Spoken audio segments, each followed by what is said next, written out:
With Palestinian rockets fired into Israel from Gaza and Israeli airstrikes in response, the death toll continues to climb.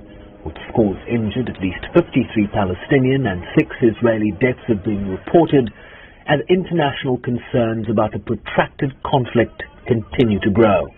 The Secretary General is gravely concerned by the serious escalations in the occupied Palestinian territory and Israel, including the latest escalations in Gaza, which add to the heightened tensions and violence in occupied East Jerusalem.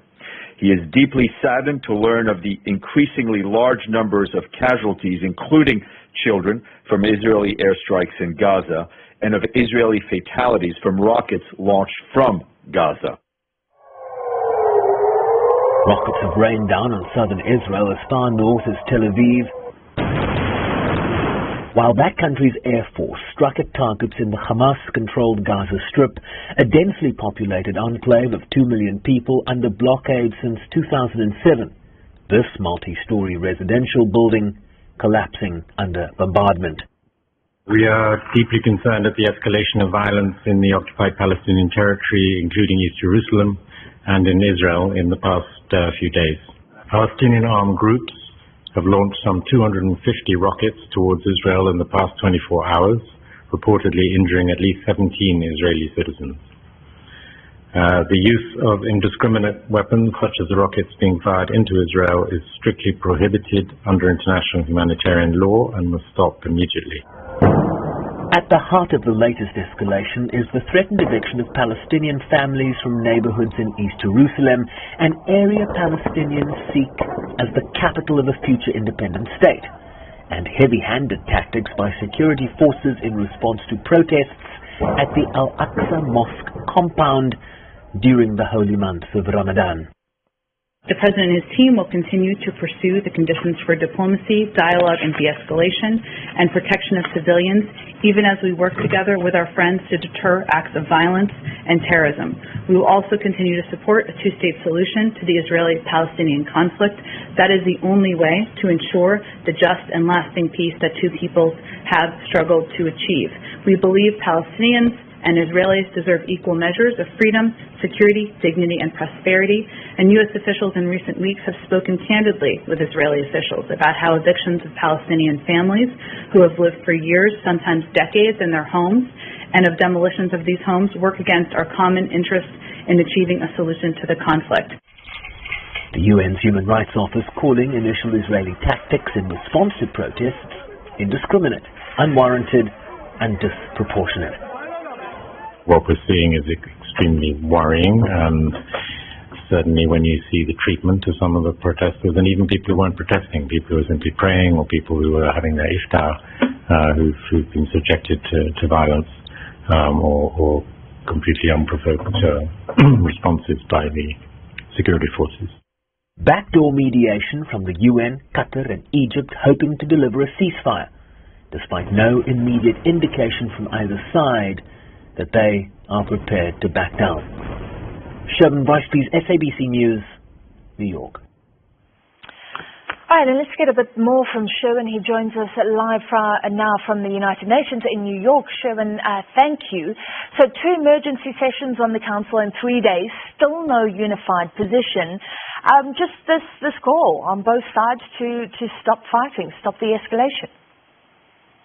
Yeah, essentially the Security Council fiddling while Rome burns, Francis, and Rome, of course, in this instance, Israel and the occupied territories. Of course, we've seen this playbook before. The Council very difficult to reach consensus in order to pronounce itself on the Palestinian-Israeli question, because the United States has a veto around that table and has sought to rather take this in a bilateral way, saying that the unified position from the UN Security Council would not be useful at this time. This is what they said after Monday's emergency session, and it seems that their position has not shifted.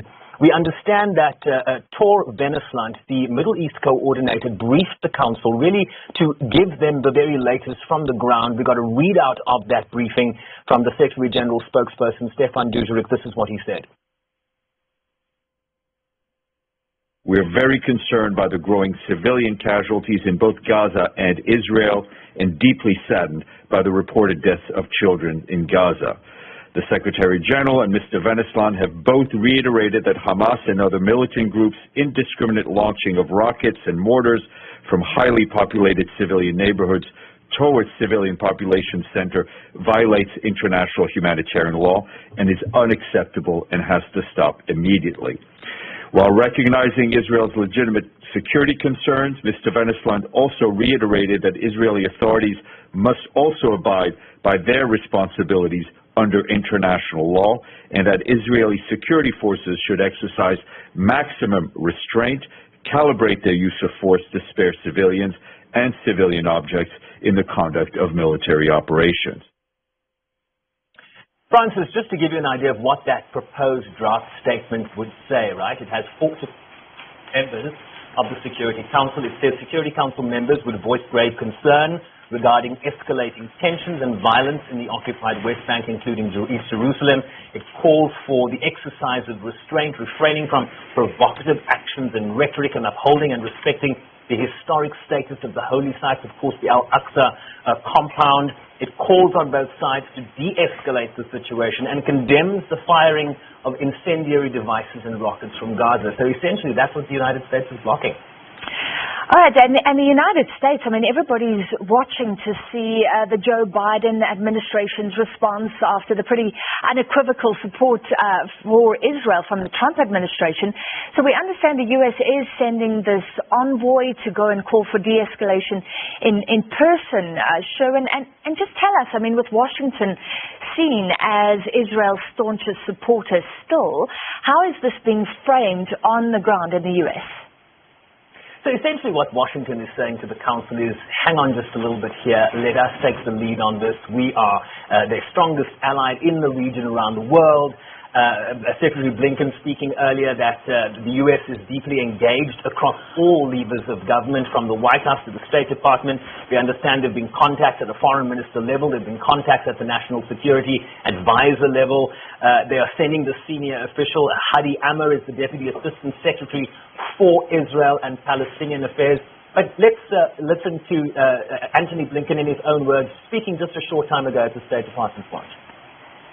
There is first, a very clear and absolute distinction between a terrorist organization, Hamas, that is indiscriminately raining down rockets, in fact, targeting civilians, and Israel's response, defending itself, that is targeting the terrorists who are raining down rockets on Israel.